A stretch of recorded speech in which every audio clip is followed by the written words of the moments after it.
of Financial Services. He's also on the subcommittee for monetary and trade policy. That was my major in college, so we're happy about that. He's a Republican in New Hampshire, representing District 1, which basically goes South Manchester all the way up to Jackson.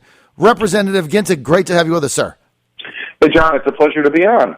Now, Congressman, I'm going to get right to it. You have called to stop the halt or to stop the flow of Syrian refugees to the United States. 33 governors, including your governor, a Democrat in New Hampshire, Governor Hassan, has joined in the effort to stop these refugees from coming in. But yesterday, Obama's chief of staff basically saying, Congressman, the governors have no power to do anything. What's going on? Well, look, I come from this not just as a member of Congress, but as a former mayor of our state's largest city, Manchester, and I had to deal with refugee resettlement at the time, and it continues to flow into New Hampshire. And I don't think anybody is suggesting that we are not a nation that cares about people. I think we are a nation that invites people to come here legally, to immigrate here legally. But in the context of Syrian and Iraqi refugees, we have to consider the reality that ISIS has maintained this willingness to try to infiltrate the system and gain access to the United States through this refugee resettlement program. That, to me, is unacceptable. That is a clear and present danger, and that is something that we in Congress need to deal with, and I think the president needs to deal with it as well. And the second component I would add is that while our governor has called on the president to review and reconsider his policy, she has not stated whether she would allow refugees into New Hampshire. And just last night, Manchester, New Hampshire, our state's largest city, had a Board of Mayor and Alderman meeting where the police chief stated that he was told by the FBI that Manchester could receive next year upwards of 500 Syrian refugees.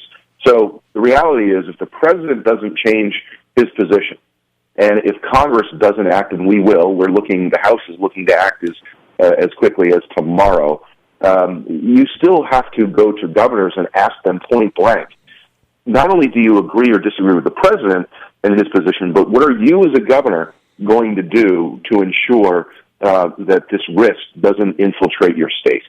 Well, the reality, though, Congressman Guinta, is that yesterday we understand on a conference call, 33 governors on a conference call with the White House, and on the call was President Obama's chief of staff, McDonough, and Rick Scott, two-term governor, big state in Florida, asked McDonough point blank, can I as governor do anything to stop the influx of the Syrian migrant refugees into my state?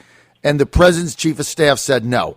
Jerry Brown, liberal Democrat Governor Moonbeam, if you will, the nation's biggest state, said, okay, I have no problem taking them in, but I want access to the information that proves to me they've been properly vetted so that we have it on file so we can check these people out. The answer to him, no.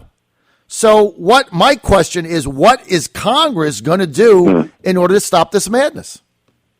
Well, we do have to act, and the House is looking to potentially act as quickly as this Thursday on an initial bill to stop this process that the president has put in place. Remember, he's talked about 10,000 refugees from Syria next year in 2016, but he's also inferred that it could be as high as 90 to 100,000. So Congress, and he did this unilaterally, of course. So Congress can act legislatively. We are going to need bipartisan support for this because while we do have the votes in the House of Representatives to stop this action, you're going to require 60 votes in the Senate. So you're seeing senators like Chuck Schumer and others already on the Democrat side open the door to the consideration of changing this policy, which I think is good news for protecting America. But we're going to need more than just Republican support here. We're going to need Democrats in the United States Senate. So I would encourage people around the country to call their senators, call their representatives, Republican and Democrat, and tell them, look, let's take a time out.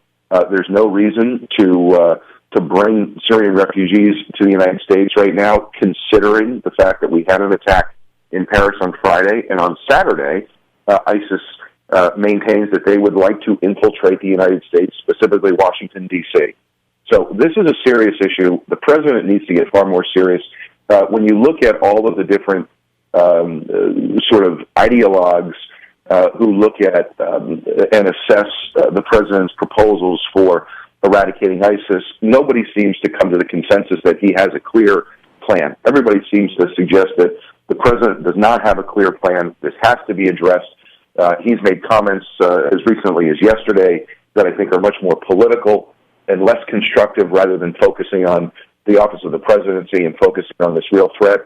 He's engaging in, I think, political rhetoric, which shouldn't be done. This is a serious issue. It cannot be a partisan one, and we've got to work collectively to address this serious, very serious threat.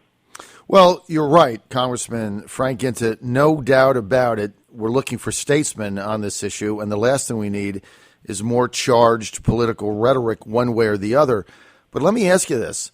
For reasonable people, Congressman, it seems that taking a step back and looking at this policy, or being sure that we have all the proper vetting levers in place, just taking a breath, it seems to me that would be the logical thing to do. However you stand on these refugees overall after the Paris attacks, and we know, no doubt, there was at least one of these attackers that smuggled his way in, feigned being a Syrian refugee.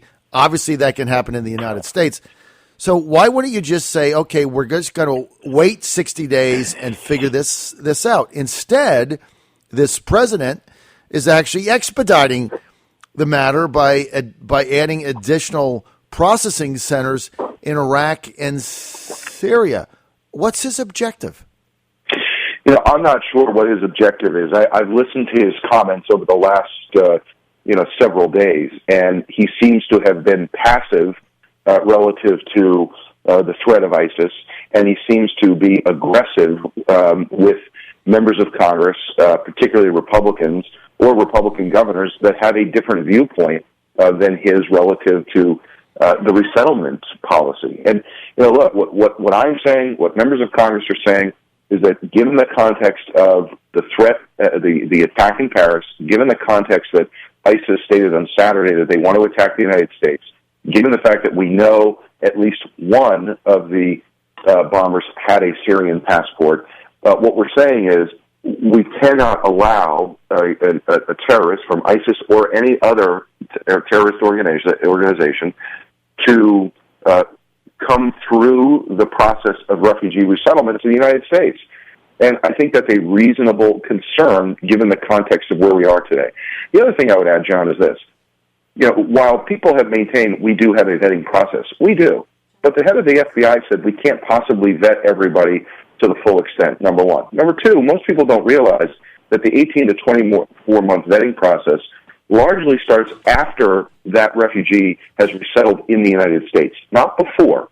So this notion that, yes, we do have a vigorous program, what happens if somebody comes in and while you're vetting them, they go off the radar because they are, in fact, a terrorist and they connect with a sleeper cell that may be existing?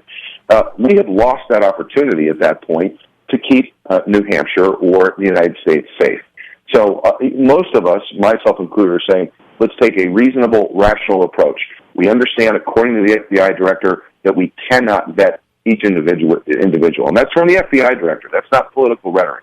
So as a result of that, and as a result of the fact that the vetting process largely takes place after somebody arrives here, let's take a pause, let's review the policy, change the policy, and assess the threats that we have here, try to address what's going on in Syria, eradicate ISIS, and just put a hold on this notion of 10,000 or more people coming to the United States in 2016.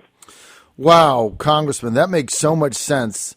We've only got one more minute, and I know you have to take off. We're with Congressman Frank Guinta, Republican, 1st District, New Hampshire. That's on the east from Manchester to Jackson.